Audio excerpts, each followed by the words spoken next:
savob yetkazish umidida o'tkazilayotgan bir xayri ehson marosimida to'planib turibmiz. Albatta bizning dinimizda inson vafot etishi, dafn etib qabrga qo'yilishi bilan unut bo'lmaydi. Balki vafot etib ketganlarning orqasidan savob yetib borib turishini ta'minlash, ularning oxirat dunyosidagi maqomlarini, martabalarini ko'tarilishi uchun tiriklarni qiladigan ba'zi amallaridan foyda yetib borishi bor. Aslida inson o'zi tiriklik chog'ida keltirgan iymoni, qilgan ibodati, amali solihi taroziga qo'yiladigan asosiy yuki shu bo'ladi. Shuning uchun har bir inson tiriklik chog'ida bu ishlarni amalga oshirishi zarur. Ana inson vafot etganidan so'ng mazkur narsalar hammasi kesiladi. Payg'ambarimiz alayhisolatu vassalom aytganlarki, "Idza mata ibnu adama inqata'a anhu amaluhu."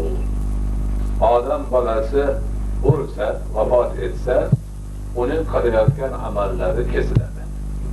Namoz o'qiyotganida endi o'zi o'qiy olmaydi. Savob yo'q. Ro'za tutayotganida endi vafot etib tutolmaydi. Bu yerdan ham savob to'xtadi. Birovlarga yaxshilik qilar edi, xayr ehson qilar edi, vafot etganidan keyin bu ham yo'q, bu ham to'xtaydi. Demak, yaxshilik qilayotgan insonni ko'p tarafdan hammasi kesilib qoladi. İlla an salatin deydilar. Zero 3 narsadan kesilmasdan o'zi o'lsa ham, dafn qilib qabrga qo'yilsa ham orqasidan savob borib turadi. Bittasi sadaqatun jariya. Joriy sadaqa. Sadaqai joriya degani bir xayrli ish qilgan, xayriya ish qilgan. Shu qilgan xayriya ishidan egasi o'lib ketsa ham ko'pchilik foydalanib turadi. Misol uchun ariq chiqargan, ko'prik qurgan, qandaydir yana boshqa bir xayriya ish qilgan, masjid solgan, madrasa qurgan. O'zi o'tib ketdi. Lekin qurgan ko'prigidan odamlar o'tib turibdi. Chiqargan arig'idan suv ichib turibdi. Qurgan masjidida namoz o'qishyapti. Bino qilgan madrasasida ta'lim olyapti. Modomiki o'sha ishlar davom etar ekan, haligi joriy sadaqa bo'ladigan ishni qilgan odamga orqasidan savob borib turadi. Ikkinchisi ilmun yuntafa'u bihi. Bo'lgan odam orqasidan manfaat oladigan ilm qoldirgan bo'lsa, ana shundan hosil bo'lgan savob ham davom etib turadi. Ustoz shogirdlar qoldirdi. Shogirdlari o'shundan olgan ilmini xalqning foydasiga, savobga ishlatishyapti. Ana o'sha savobdan ustozga yetib borib turadi. Kimdir kitob yozdi, kitobini odamlar o'qib manfaat olyapti. Ana shundan o'lib ketsa ham egasiga savob yetib borib turadi. Kimdir yaxshilar foydalansin deb bir ilmiy kashfiyot qildi. Niyati bilan, yaxshi bilan, ana shu kashfiyotidan ko'pchilik foyda olyapti. Bu ham orqasidan savobi borib turadi.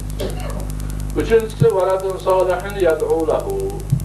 Ana odam o'lganidan so'ng orqasidan ahli solih farzand qoldirsa-yu, haligi bola otasini haqqiga, onasini haqqiga duo qilib tursa, undan ham o'lganning orqasiga savob yetib borib turadi. Umumiy qoida shu.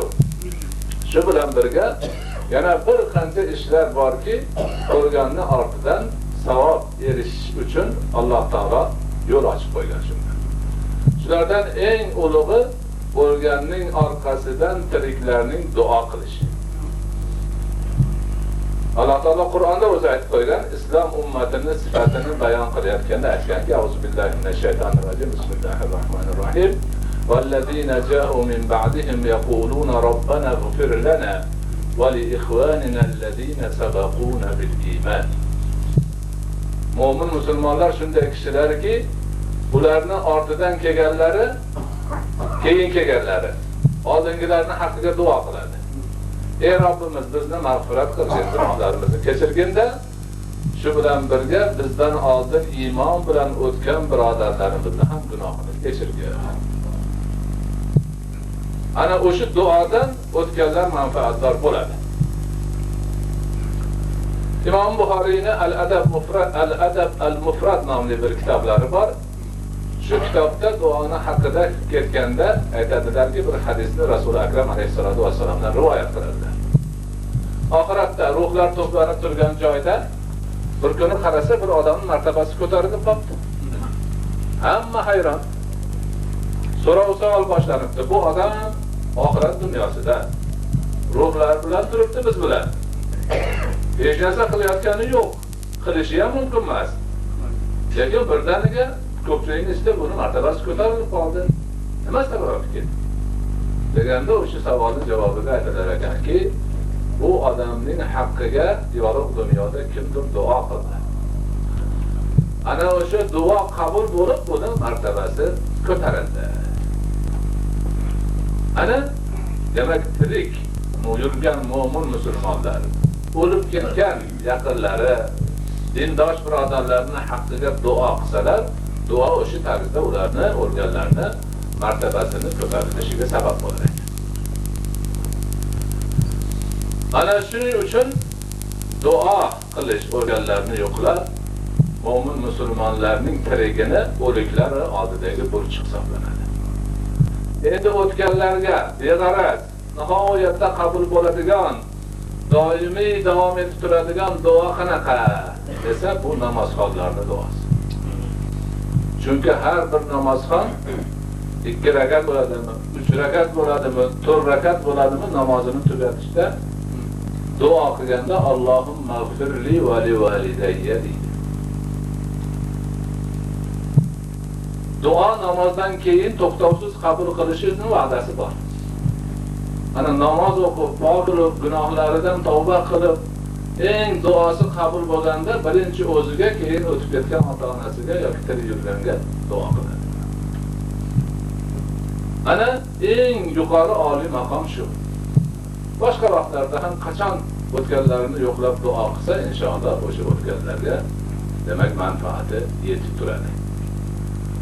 Shu yerda yana bir hadisni eslab o'tish kerak. Imom Ahmad ibn Hanbal rivoyat qilganlar, umuman tirik yurganlarni har bir qilgan ishni o'lganlarga namoyish qilib turiladi.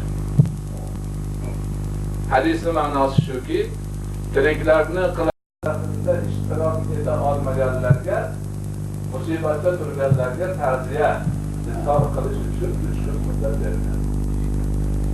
3 kun ta'ziya muddati. Shu 3 kun ichida musibatda yaqini o'lganlar faqat o'sha ta'ziyani qabul qilishadi, duo boshqa bo'ladi. Birovga ovqat berish, pishirish, kuydirish bilan shug'ullanishmaydi. Balki bu ishni qo'ni-qo'shnilari qilib, ularni musibatlarini yengillashtirish uchun qonini to'ydirib, o'zini chanqog'ini bosadigan narsalarni berib turish kerak. Hazrati Ja'far ibn Abi Talib shahid bo'lganlarida kishining jasadlarini ko'tarish kerakda Rasululloh aytganlar. Ali Ja'farning oilasiga taom taqdim qilinglar. Ularni boshini mashg'ul qiladigan ish kelib qoldi, ya'ni boshlariga musibat tushdi. Oilalarini boshlig'i shahid bo'ldi, o'ldi. Musibatda endi ular dafn bilan, boshqa narsa bilan, musibat bilan ovora bo'ladi, ovqatga boshqaga o'zlarining qo'li tegmaydi. Ko'ngli ham ko'tarmaydi. Shuning uchun boshqalar qilib bersin degan. Shundan ulamolarimiz 3 kun ichida vafot etgan odamni dafn qilgandan keyin o'sha musibat chiqqan xonada ovqat qilib, kelganlarga ulashib, boshqa qilishga ruxsat berilmaydi. Uzoqdan kelgan, qiynalib qolganlarga o boshqa yoqda qo'ni-qo'shnilar yordam bersin. Mana shu ma'no bo'ladi. Bundan keyin vafot etgan odamga 3 qilish, 7 qilish, payshanbalik qilish, 20 qilish, 40 qilish degan gaplar shariatimizda yo'q. Shariatimizda o'sha nomlar yo'q. 3 degan gap yo'q, 7 yo'q, payshanbalik degan yo'q. 20, 40, 52 yoki 1 degan narsalar yo'q. Lekin bular yo'q, umuman ko'ngil qo'yib ketaversan, sadaqa qilishga ruxsat yo'q degani emas. Sadaqa qilishga ruxsat bor. unga targ'ib bor. Savobi yetib boradi degan, demak Rasul akram alayhisolatu vasallamning ko'rsatmalari bor. Sa'd ibn Uboda radhiyallohu anhuning onalari vafot etganda Rasulullohning huzurlariga kelganlar. Ey Allohning rasuli, men onasiga dunyoda eng ko'p yaxshilik qiladigan bolalardan bittasi edim.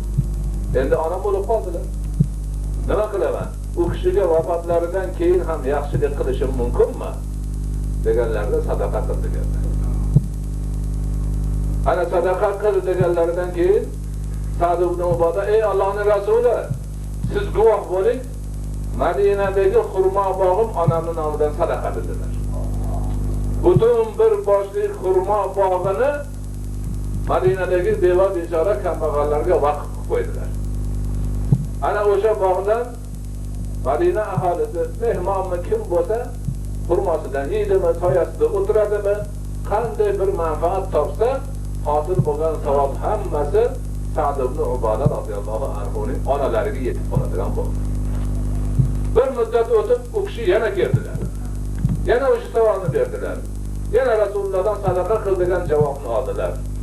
Va o'z pullari bilan, o'z kuchlari bilan bitta quduq qazib suv chiqarib, mana shu quduq onamning nomidan sadaqa dedilar. Qaqroq cho'lning o'rtasida bir tomchi suvga hamma zor edi. O'sha vaqtida bir nechta quduqni yahudiylar o'ziniki qilib olgan, ustida o'tirib bir faqir suv olsa o'shani pulini olar edi. U kishi quduqni qazib suvini chiqarib qo'yib, kim xohlasa olaversin, savobi onamga tegsin dedi. Ana o'tganlarini yo'qlab qiladigan sadaqalar mana shunaqa bo'lsa, doimiy davom etadi. O'sha narsa ishlab turibdimi, savobi boraveradi. Har soat, har daqiqa, har hafta, har kun, har yil doim. Endi biz hozirgi qilayotganimiz kabi ovqat pishirib ulashish ma'nosi bunaqa demak marosimlarni motam munosabati bilan o'lganlarni yo'qlash uchun qilinadigan marosimlarni vazima deyiladi. Bunaqa marosimlardan hosil bo'lgan savoblar albatta yetadi, manfaati bor. Buni yeganlar duo qiladi. Lekin bularning asosiy maqsadi asosan bizni dinimizda moliyaviy ibodat, xayri ehson, sadaqa, kambag'al beva bechoralarning manfaatini ko'zlab qilingan. Ana o'shalarga demak ko'proq berish kerak. Ana shularni ko'proq manfaatdor qilish kerak. Taqvodor yaxshi nimalarga keyin qolsa, ana ularga ham nima qilsa savobi ko'proq bo'laveradi. Mana buni 7, 3, 20 payshanbalik yil demakda qayga sadaqa. Kunini sanamaydi. Hajmini belgilamaydi. Hech narsa qilmaydi. O'zidan orttirganda, o'ziga yetmay turib sadaqa qilish ham bizning dinimizda yo'q.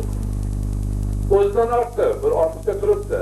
Ko'ngli tushayaptiki, o'tgan otasiga xayr sadaqa ehson desa, qilsa savobini o'rganiga bag'ishlaydi.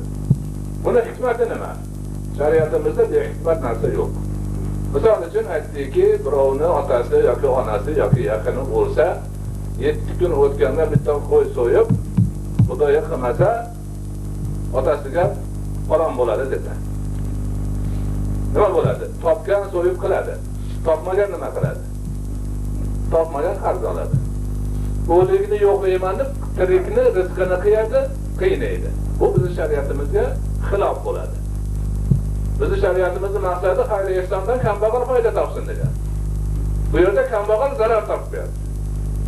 Mana bu narsa bo'lmasligi kerak. Ayniqsa mahallani boshqaradiganlar, imom domlalar, shunaqa narsalarning ustida turadiganlar bu narsani juda yaxshi bilishlari kerak. Mana kecha ham 3 kunni sanashib qoldi. Men Muhammad Amjonni chaqirib aytdim, shu gap noto'g'ri bo'lyapti, boshqa kunga ko'chir dedim. Shuning uchun bugunga qilishdi. Bu biz bilib turgan odamlarni qilgani qoida demaydilar uchun men aytyapman bu narsalarni. Alhamdulillah bizning imkonimiz bor, qilinyapti. Avvalo biz qilayotganimiz yo'q buni, gapni ochig'i xalq qilyapti. Nomini aytgan odamlar olib beryapti, hoji buvamizni ehsoniga ishlatdilar deb. Gapning to'g'risi shu. Endi beva bechoralarga borib buni qil deyish, bu juda bo'lmaydi bu. Ularga yordam bersa yaxshi. Lekin qilmasang qanaqa bo'ladi? Otangni ko'm deydimi, tuzni ko'm deydimi, farq bo'ladimi? Deydigan gaplarni hech qilmaslik kerak. Nihoyatda bu tarafdan ehtiyot qilish kerak. Avvalo, niyat to'g'ri bo'lsa, xayri sadaqa degan. 7-20-40 emas. Ikkinchidan haligindek qoidasi bilan bo'lsin, o'zidan ortgan bo'lsin. Ortmagan bo'lsa o'zini qiynamasin. Duosini qilaversin, inshaalloh qabul. Mana shu demak qoidalarni biz juda yaxshi o'rganib olishimiz kerak. Shunga asta-sekin amal qilishga o'tishimiz kerak. Hozir alhamdulillah Toshkentlarda yaxshi bo'lib qoldi. Gapirib, tushuntirib, shu narsalar yo'lga qo'yilib boryapti. Shariatga muvofiq qilib borsak, ham bu dunyomizga, ham oxiratimizga nihoyatda manfaatli bo'ladi. Shu bilan birga mana duo fotihalarimiz ko'p bo'lyapti. Tashakkurlar qorilarimiz o'zlari hoji bobolariga atab xatmlar qilib kelib, bu yerda bag'ishlashib ketdi. Boshqa yo'llardan, boshqa shaharlardan talib ilmlar xabar qilishdi, biz ham xatmi Qur'on qilyapmiz, duo qilmoqchimiz degan xabarlar keldi. Shuningdek Turkiyadan, Suriyadan mana shunaqa xabarlar keldi. Suriyani eslash bilan birga yana aytib o'tishimiz kerak. O'sha bizni qiblagohimizni dafn qilgan kunimiz Suriyaning bosh muftiylari Ahmad Kuftori hazratlari ham vafot etibdilar. Shuni xabarini bizga qilishdi. Bu kishi ham juda ulug' bir inson edilar. Ko'p yillar Suriyaning bosh muftiysi bo'lib ishladilar. O tariqai Naqshbandiyani shayxi edilar o'sha taraflarda. Shu bilan birga bizning qiblagohimiz hoji bobolari bilan yaqin do'st edilar. Mana shu xonadonda bir necha marta mehmon bo'lgan, og'aynichilik aloqalari bor edi. Mani o'zim bilan juda yaqin edi. Shuning uchun vafotlari munosabati bilan bizga xabar qilishi, bizdan ham o'shini demak tufayli xabar olishdiki, bu yoqda bu shayxlar ham vafot etganliklarini. Shuning uchun hozirgi qiladigan tilovatimiz, Qur'onimiz ham Buloqboshini shayxlari qiblagohimiz, ham Suriyaning shayxlari Ahmad Kuftori hazratlarining ruhlariga bag'ishlanadi. Yuqoridan siz kelib bir tilovat qiling.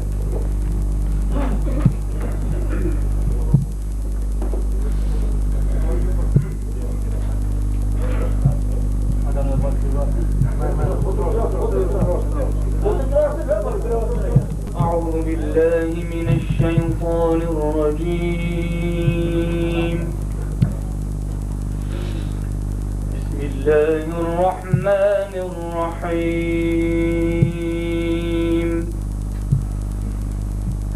لقد كان لكم في رسول الله أسوة حسنة. لقد كان لكم في رسول الله أسوة حسنة لمن كان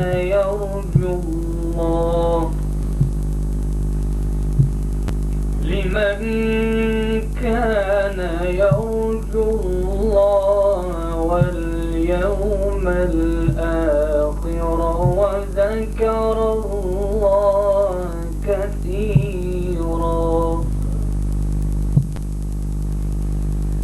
ولما رأى المؤمنون الأحزاب قالوا هذا ما وعدنا الله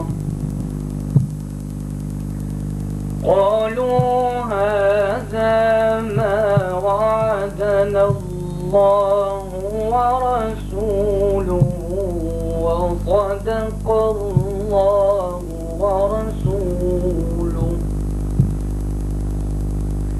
وما زادهم إلا إيمانا وتسليما.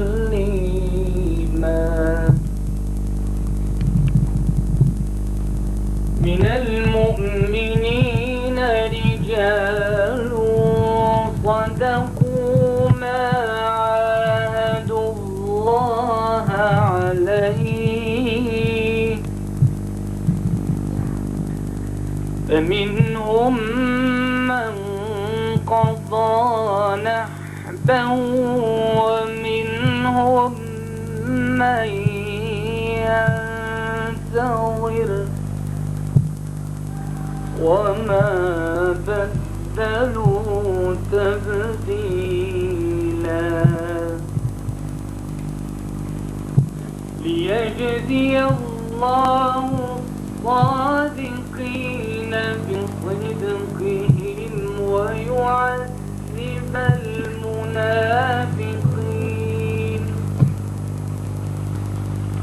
ويعذب المنافقين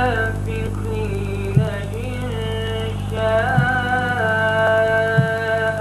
أو يتوب عليهم إن الله كان غفورا رحيما ورد الله الذين كفروا بغيظهم لم ينالوا خيرا وكفى الله المؤمنين القتال وكان الله قويا عزيزا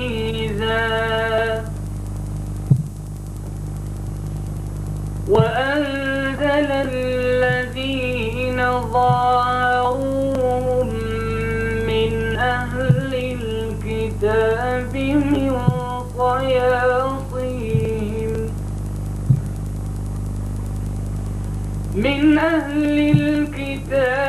من صياصيهم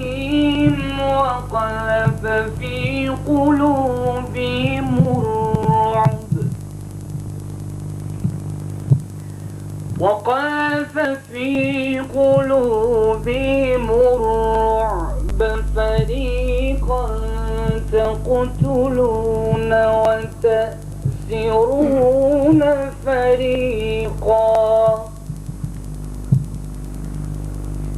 وأورثكم أرضهم وديارهم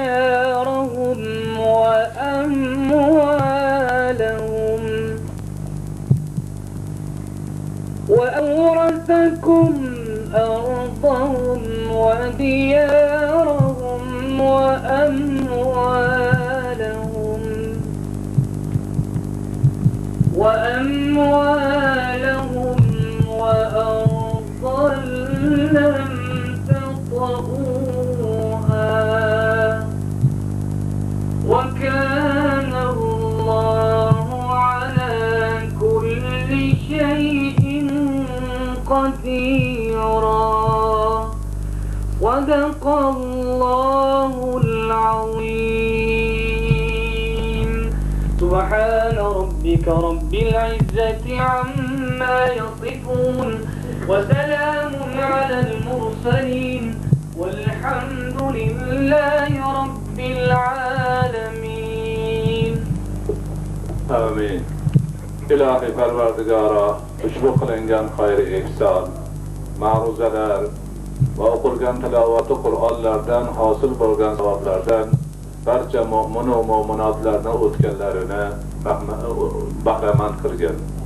Xususan yaqindagina oramizdan ketgan qiblagohimiz Muhammad Yusuf Hoji domlani va Suriyaning bosh muftiylari Ahmad Kuftori janoblarini Parvardigora bahramand aylagin. Ularni g'ariqi rahmat shoistai jannat qilgin. Qabrlarini nur aylab, oxiratlarini obod qilgin. O'zlarining iymonlari, ibodatlari, amali solihlari, tarqatgan ilmlari, qilgan da'vatlari barchasini o'zlariga hamroh aylagin. Ularni yo'qlab qilayotgan bizning ojizona duolarimizni ham Parvardigora dargohida qabul aylagin. Parvardigora olam qolganlarni barchalarini, xususan ushbu jamoatda o'zingga qo'l ko'tarib iltijo qilib turgan bandalaringni, ushbu xonadon sohiblarini, hammalarini, bola-chaqalari, qarindosh urug' hech aqrabolari bilan sog' salomat tinch-omon qilgin. turli balo ofatlardan, xavfu xatarlardan o'zing asragin. Umrlariga, rizqlariga, kasblariga baraka ato qilgin. Barcha yaxshilik ishlarida o'zing madadkor bo'lgin. Xonadonlarida qut baraka, fayzu futuh, iymon, e'tiqod, taqvo, ibodat bardavom bo'lishini nasib etgin. Parvardigor olam bu marosimda xizmat qilgan birodarlarimiz, opa-singillarimizni barchalarini ixlos bilan qilgan xizmatlariga yarasha ajr savoblardan bahramand aylagin. Bu yerga qadam bosib kelgan uzoq yaqindan safar mashaqqatini tortib kelgan azizlarimizni ham barchalarini niyatlarini sofligini, faqat musulmon birodarlarning hurmatidan savob umidda kelganlarini e'tiborga olib, Parvardigor ularni oladigan ajrlarini, savoblarini behisob qilib ko'paytirib bergan. Bosgan qadamlari uchun bitmas tuganmas ajrlarni ato qilgan. Parvardigor olam eli yurtni tinch-omon qilgan. Aziz vatanimizni jannat makon qilgan.